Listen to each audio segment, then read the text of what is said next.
Hey guys, and welcome back to another episode of Everquest Old School. And on tonight's episode, we are going to be doing something a little bit different, guys. I am over here in West Freeport. It's pretty late, there's not a lot of people on, so I decided to go ahead and, use a little bit of my time because I feel like playing EverQuest tonight, and I'm kind of slacking on my other games, to be honest, but I really wanted to play EverQuest, and I thought maybe I'd come on here and work on some skills. I don't got a whole lot of money, so I chose this skill, cooking. It's pretty cheap. It's supposed to be about 10 platinum an hour. It gets a little bit higher as you level up, but for the most part, it should be pretty easy. Now, we're going to be doing this on my Cleric, and here I'll show you guys what my stats are here on the left. I got about 200 wisdom. That's supposed to affect it. I know it's either supposed to be intelligence or wisdom, depending on what class you're playing and things of that sort. For me, it's wisdom. That also affects my power, which is why I have it. But for actually learning faster, that's supposed to be one of the skills. So we're going to go through this a little bit quicker than normal. But this is the entrance right here. Out there is the East Common lands. You can find the East Common tunnels.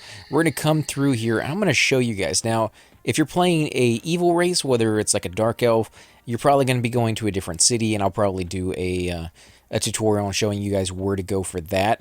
But if you're playing a good race, that's what this is going to be for. So we're going to be making bat wing crunchies, I should say, and they're fairly easy to do. Of course, like I said, all you need is a little bit of money. You don't necessarily have to. You can always make stuff off of the items you find in the game. You're just not going to be able to do it as fast. So we're over in the Caster Guild, the Mage, Wizard, and all those people have their guild right here. We're going to talk to this NPC right here. And again, if you got lost on the way, kind of just rewind that so you guys can see exactly the path you need to take to get here. But you're going to talk to her, and you're going to buy some bat wings.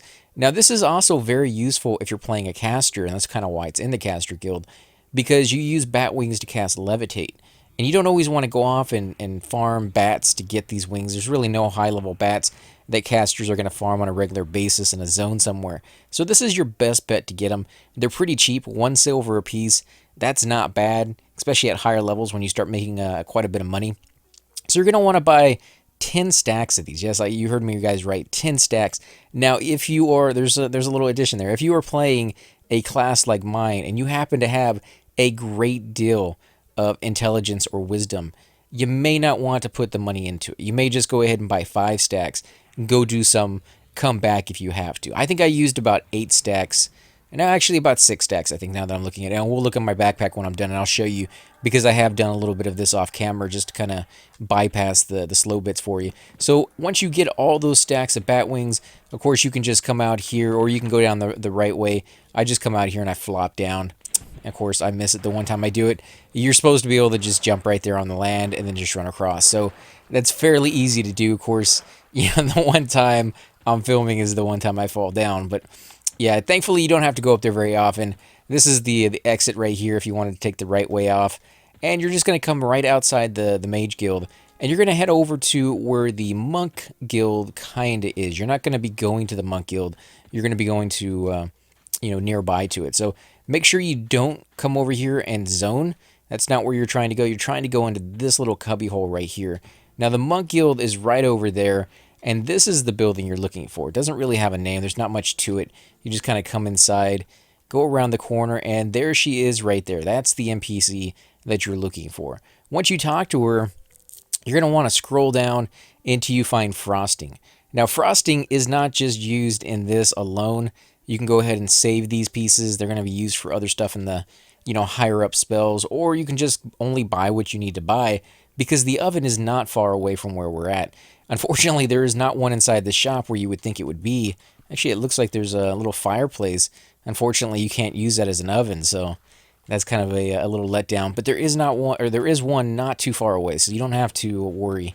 We're basically going to come down this way, and we're going to go around the corner. And there's a little bit of a dead end over here, so don't go into that zone right there. You want to take this corner right here and then go around the right-hand side. There's nothing else over here other than, this abandoned building with nothing in it. And, of course, your little oven over here. So we're going to go ahead and open that up. Do apologize for the camera angle. I was kind of playing around with it a little bit here in the city, but maybe I should be in first person, a little easier to get around. But you walk up to it and you just left click on it. It's going to open up the oven. Now when you're doing this, you're going to want to position your backpacks as close to it as possible so that you can just drag and drop. And I'll show you exactly how I've done it to kind of cut back on some of the time. Now you're going to be putting in one a frosting and one batwing into the recipe and then hitting combine.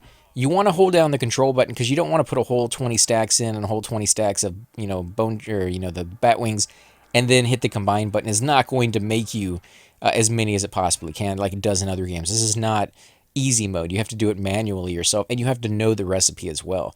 So out of all the 10 stacks that I bought for both the frosting and the batwings, this is all I have left right here. So I could have gotten by without doing as much as I did.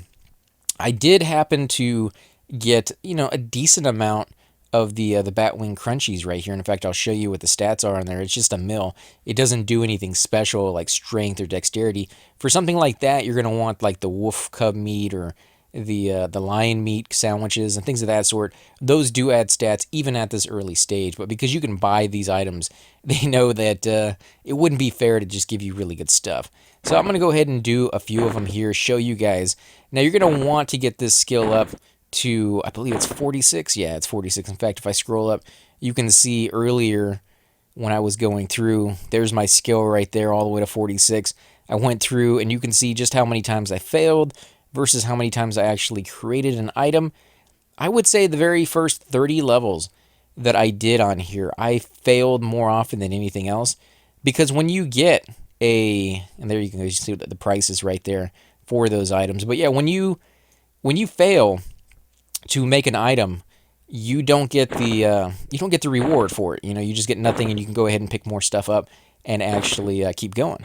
So for the first 30 levels, I was just using my stacks, putting them in there one at a time, and seeing just how fast I could put them in there. I was trying to speed up my time each and every go, but eventually, I finally hit the level where they started actually creating the food, and then I have to move some of the items around so that I could put the food down really quickly and then keep going.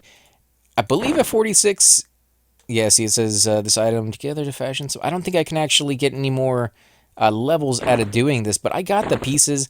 I might as well keep going to show you guys. Like I said, this is going to be a short video because this is stage 1.